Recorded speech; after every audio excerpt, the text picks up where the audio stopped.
¿Te has preguntado alguna vez de qué se componen los átomos? ¿O por qué la luz tiene un comportamiento de onda y partícula? Pues en el siguiente video responderemos algunas de estas preguntas y los aspectos de mayor interés en lo que a física nuclear se refiere. Pero empecemos por lo primordial, la estructura nuclear. Los átomos son minúsculas unidades que forman toda la materia que nos rodea. Estos se encuentran formados por protones y neutrones. Cuando un átomo contiene la cantidad de protones usual, pero con variaciones en su número de neutrones, se conoce como un isótopo.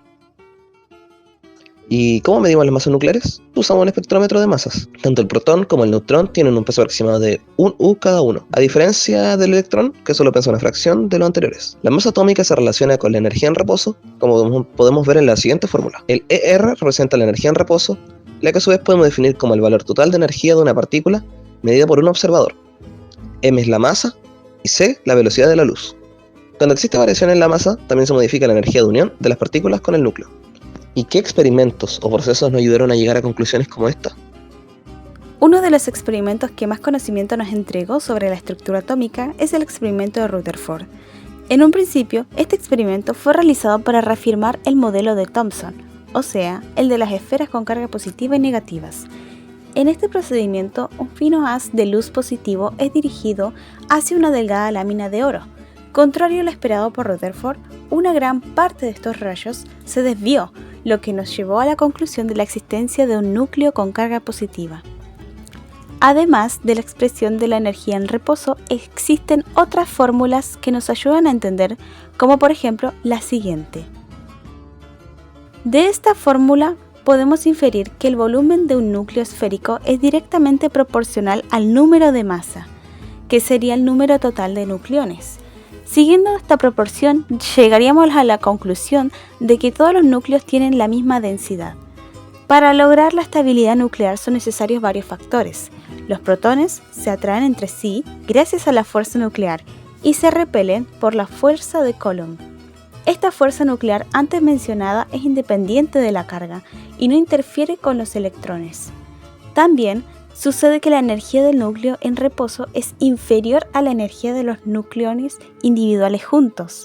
Esto se conoce como energía de enlace, que es la energía que debe agregarse a un núcleo para separar sus componentes. Para reconocer mejor las estructuras, existen modelos nucleares. Mencionaremos dos. Primero, el modelo de gota líquida. En este, los nucleones, o sea, protones y neutrones, interactúan fuertemente entre sí y experimentan colisiones frecuentes mientras se desplazan dentro del núcleo. Este modelo es bastante efectivo para describir el comportamiento general de la energía del enlace nuclear. Sin embargo, tiene limitaciones relacionadas con la estabilidad y con el momento angular. El otro sería el modelo de Capaz. Este modelo propone que cada nucleón, ya sea un protón o un neutrón, se encuentre en una capa similar a las capas electrónicas en un átomo. Además, explica por qué los núcleos con un número par de protones y neutrones son generalmente más estables. También nos ayuda a comprender por qué los núcleos tienden a tener más neutrones que protones. Es enérgicamente más favorable que el núcleo se forme con neutrones, que tienen menos energía, en lugar de con protones, que poseen niveles de energía más altos.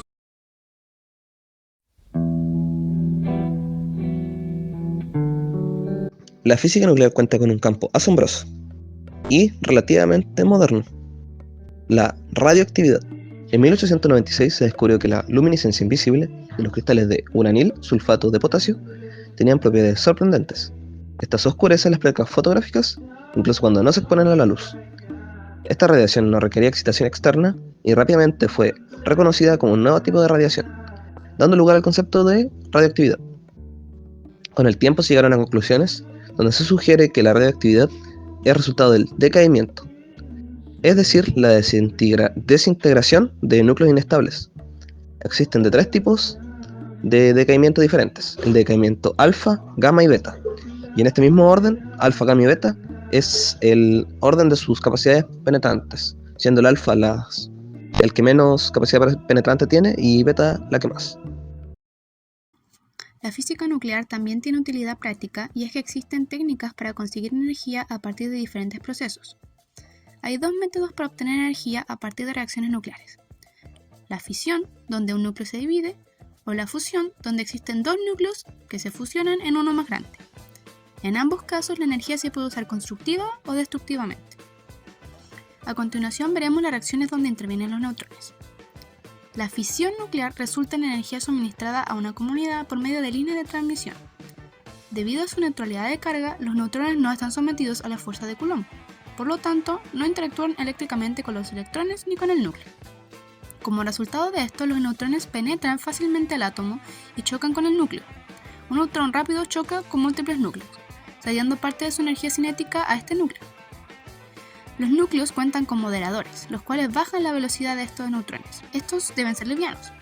El agua y la parafina son ejemplos de buenos moderadores.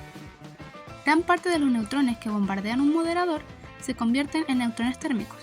Cuando la energía de un neutrón particular es suficientemente baja, probablemente el neutrón sea capturado por un núcleo, emitiendo así un rayo gamma. Este evento es llamado captura de neutrón.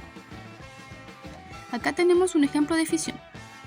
En la fisión se producen varios neutrones, aproximadamente 2,5 en general. Si este proceso no es bien controlado y llevado a su ritmo, puede provocar una explosión de niveles catastróficos. Pero si se controla adecuadamente, es un método energético totalmente constructivo. Los reactores nucleares funcionan manteniendo una reacción en cadena autosostenida.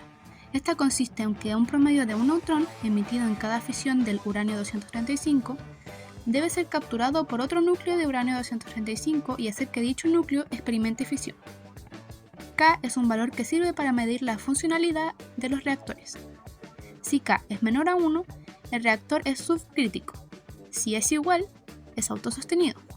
En cambio, si es mayor, se considera supercrítico y provoca reacciones fuera de control. Para controlar que el valor no supere K, se le ubican barras hechas de materiales muy eficientes para absorber neutrones como el cadmio. La fusión nuclear consiste en que dos núcleos ligeros se combinan para formar uno más pesado. Este ciclo es exotérmico y libera una gran cantidad de energía. Su combustible es el agua. El principal problema para obtener energía de la fusión nuclear es que la fuerza de repulsión de Coulomb entre dos núcleos que portan cargas positivas debe ser superada antes que los núcleos se puedan fusionar. Entonces, el problema fundamental es dar a los dos núcleos suficiente energía cinética para vencer esta fuerza de repulsión. Esto se puede lograr elevando el combustible a temperaturas muy altas. Para que la fusión se lleve a cabo de buena manera, se debe considerar la densidad de los iones y el tiempo de confinamiento, los cuales deben ser suficientemente altos. También existen peligros al trabajar en estos procesos. Estos se conocen como daños radioactivos. La radiación electromagnética, como ondas de radio y microondas, pueden causar daños graves al pasar por la materia. Este daño depende del tipo y energía de la radiación y las propiedades de la materia. En organismos biológicos, la radiación ionizante puede dañar las células al formar iones reactivos que rompen enlaces en moléculas vitales. Grandes dosis de radiación pueden causar la muerte celular masiva, resultando en lesiones irreversibles para el organismo. Las células que se dividen rápidamente, como las del tracto digestivo y los órganos reproductores, son muy vulnerables a los daños por radiación. Las células que sobreviven pueden adquirir defectos y generar cáncer. Los daños por radiación se clasifican en somáticos y genéticos. Los somáticos afectan a cualquier célula del cuerpo, excepto las reproductoras. Pueden causar cáncer o alterar el organismo. Los genéticos afectan solo a las células reproductoras y pueden causar malformaciones en la descendencia. Usualmente, al estudiar a alguien que estuvo en contacto con radiación, se consideran sus RAD o dosis de radiación absorbida y también los factores RBE. Multiplicando estos dos, se consigue la dosis en REM de manera natural y aproximada. Una persona recibe aproximadamente 0,13 REM por año.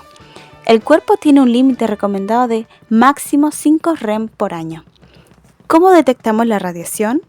Las partículas que interactúan con la materia pueden ionizar átomos, dispersarse o ser absorbidas. Los detectores de radiación utilizan estas interacciones para medir la energía, cantidad de movimiento o carga de las partículas. Estos detectores tienen aplicaciones en diagnóstico médico, datación radiactiva, medición de radiación de fondo y en la investigación de partículas en reacciones nucleares de alta energía. Algunos detectores son, por ejemplo, el contador de Geiger, la cámara de iones o la de arrastre, entre otras. Además de en las centrales eléctricas, le damos otros usos a la radiación. Las aplicaciones de la física nuclear son diversas y abarcan manufactura, medicina y biología. Los rastreadores radiactivos se usan en medicina para evaluar la función de la tiroides con yodo radioactivo y para analizar el sistema circulatorio con sodio radioactivo. En agricultura se utilizan para determinar la distribución de fertilizantes marcados con isótopos radioactivos. Otras aplicaciones incluyen la verificación de absorción de fluoruro de dientes, monitoreo de contaminación en equipos de alimentos y estudio de desgaste en motores de automóviles. También son útiles estas técnicas en el análisis de materiales o en la conservación de alimentos. A pesar de las complejidades que se nos puedan presentar, el mundo de la física es increíble. El avance de la ciencia y de la física nos ha dado una revolución tecnológica, y a veces es importante comprender cómo funcionan cosas con las que conviviremos por el resto de nuestras carreras.